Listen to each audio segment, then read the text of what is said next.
मैं हृदय की गहराइयों से स्वागत और अभिनंदन करता हूं। आज हम सबका सौभाग्य है कि हमको संविधान के निर्माता, संविधान के रचयिता बाबा साहब डॉक्टर भीमराव अंबेडकर जी की प्रतिमा का अनावरण इस गांव में करने का सौभाग्य मिला। इसके लिए हम सब एक दूसरे को बधाई दे सकते हैं। और ये प्रतिमा लगाना और इसका अनावरण करना ही मात्र हमारा उद्देश्य नहीं होना चाहिए। जब हम ये प्रतिमा देखें बाबा साहब की, तो बाबा साहब के विचार क्या थे वो हमको याद करना होगा। जब हम ये प्रतिमा देखें बाबा साहब की, तो बाबा साहब का संघर्ष क्या था ये हमको याद करना पड़ेगा। जब हम ये प्रतिमा देखें बाबा साहब डॉक्टर भीमराव अंबेडकर जी की, तो बाबा साहब कैसा हिंदुस्तान चाहते थे उस रास्ते पे हमको चलना होगा। कैसे भारत का निर्माण वो चाहते थे उस रास्ते पे हमको चलना पड़ेगा। इसलिए ये प्रतिमा मात्र प्रतिमा नहीं है, ये प्रतिमा हमारे लिए प्रेरणा है, हमारे लिए विचार है। क्या याद करने का, कितनी कठिनाइयों में उन्होंने लड़ाई लड़ी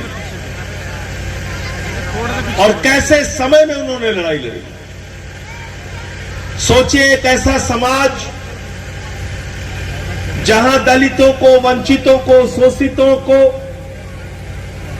एक साथ बैठने की इजाजत नहीं थी, एक साथ खाने की इजाजत नहीं थी, मंदिर में प्रवेश करने की इजाजत नहीं थी, हाथ का छुआ हुआ पानी कोई पीने के लिए तैयार नहीं होता था।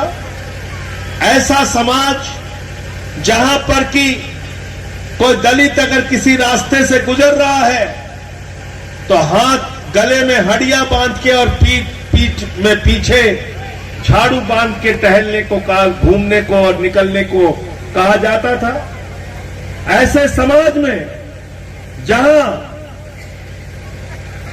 जानवर को तालाब में पानी पीने की इजाजत थी, लेकिन इंसान को पानी पीने की इजाजत नहीं थी, उसकी लड़ाई लड़ने का काम किसने किया? किसने किया? किसने किया? महाड़ का आंदोलन आप लोगों को याद है? महाड़ का आंदोलन क्या था?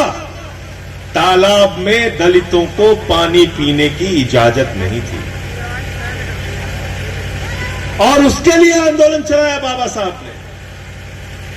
और बड़ी मुश्किल के बाद उस तालाब में पानी पीने की इजाजत मिली और उसके बाद लोगों के घर जलाए गए, हिंसा की गई उनके साथ। ऐसा समाज था हमारा। प्रभु श्री राम के मंदिर का उद्घाटन हुआ था, याद है कि नहीं आप लोगों को? बताइए भाई, हुआ था कि नहीं हुआ था? भाई प्रभु श्री राम के मंदिर का उद्घाटन किसने किया था? नरेंद्र मोदी जी ने किया। उनके साथ कौन गया था? उनके साथ कौन गया था? उत्तर प्रदेश के मुख्यमंत्री योगी आदित्यनाथ गए थे। और कौन गया था उनके साथ? राज्यपाल गई थी आनंदीबेन पटेल। और कौन गया था? और कौन गया था? गुजरात के राज्यपाल मोहन भागवत। कौन है मोहन भागवत? गुजरात के राज्यपाल हैं कि मणिपुर के राज्यपाल हैं? बताइए आप, कि मेघालय के राज्यपाल हैं कि बिहार के राज्यपाल हैं? कौन है? आरएसएस के प्रमुख। और जब मंदिर का उद्घाटन हुआ था, प्रभु श्री राम के मंदिर का उद्घाटन, तो भारत के राष्ट्रपति का नाम क्या है? कौन थे राष्ट्रपति? कौन थे? श्री रामनाथ कोविंद जी। कौन थे? श्री रामनाथ। बहुत ध्यान से सोचना इस बात को, कितना भेदभाव करते हैं ये लोग। उत्तर प्रदेश के मुख्यमंत्री योगी आदित्यनाथ जी गए मंदिर का उद्घाटन करने के लिए। उनके साथ उत्तर प्रदेश की राज्यपाल गई आनंदीबेन पटेल। देश के प्रधानमंत्री गए नरेंद्र मोदी जी उद्घाटन करने के लिए। उनके साथ राष्ट्रपति रामनाथ कोविंद जी नहीं गए, क्योंकि वो दलित समाज से आते हैं और भारतीय जनता पार्टी की मानसिकता है कि इनके जाने से मंदिर अपवित्र हो जाएगा। गलत तो नहीं कह रहा हूं, गलत तो नहीं कह रहा हूं।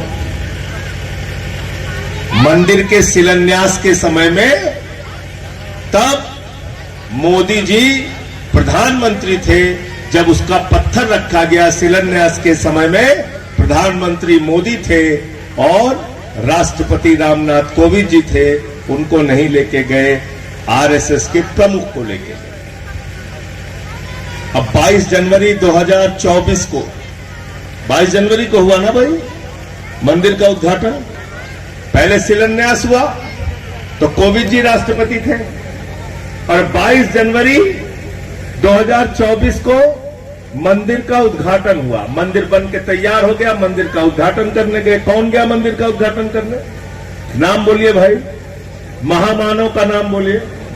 महामानव नरेंद्र मोदी।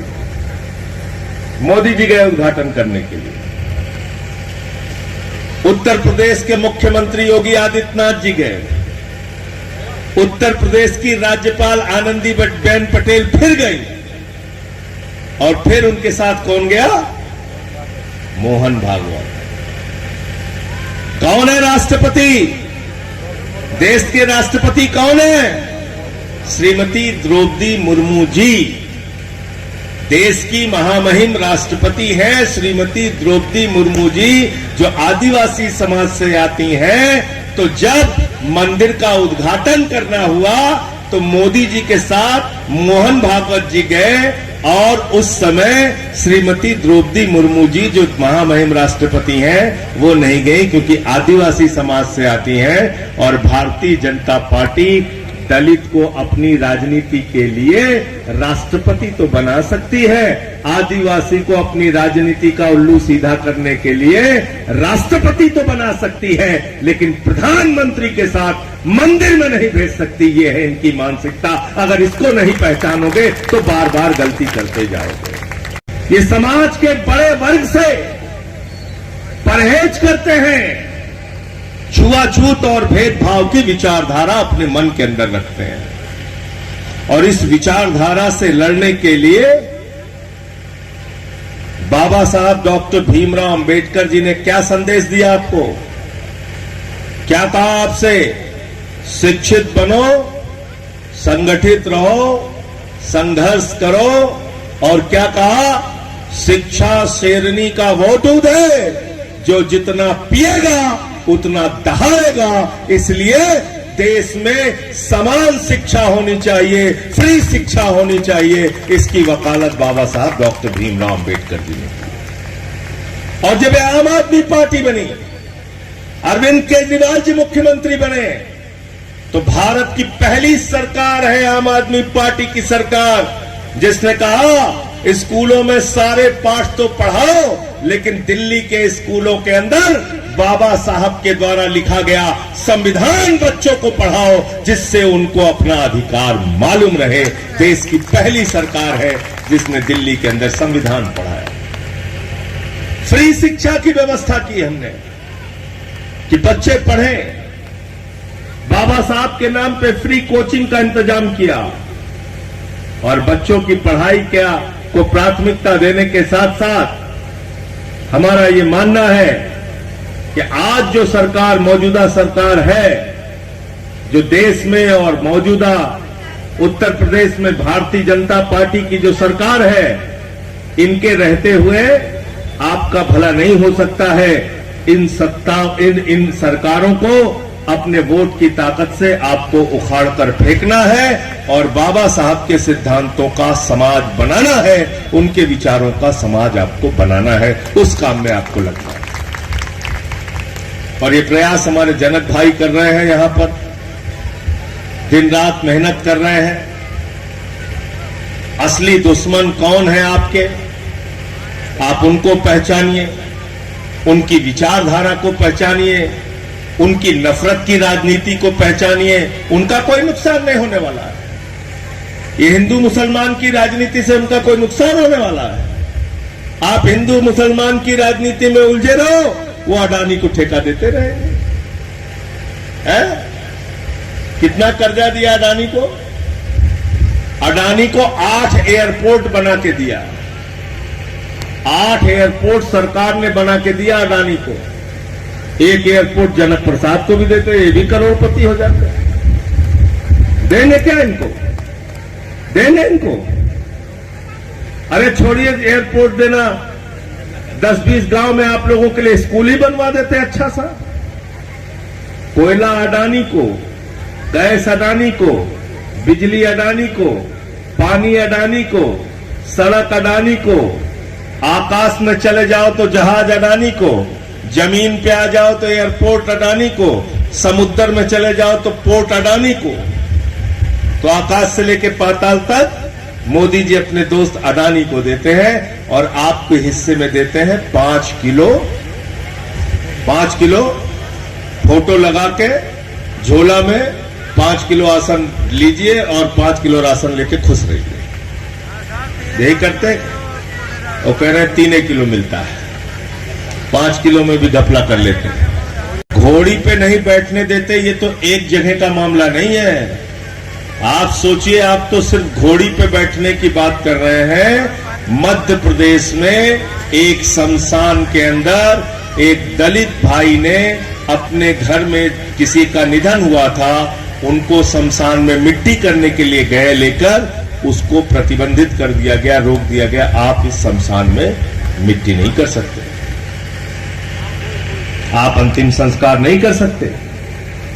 भेदभाव इतना चरम पर आज भी है कि सीआरपीएफ का जवान बुलंदशहर के अंदर घोड़ी पे बैठ के शादी नहीं कर सकता, उसको पुलिस की सुरक्षा चाहिए, तब उसकी शादी हो पाई। ये है।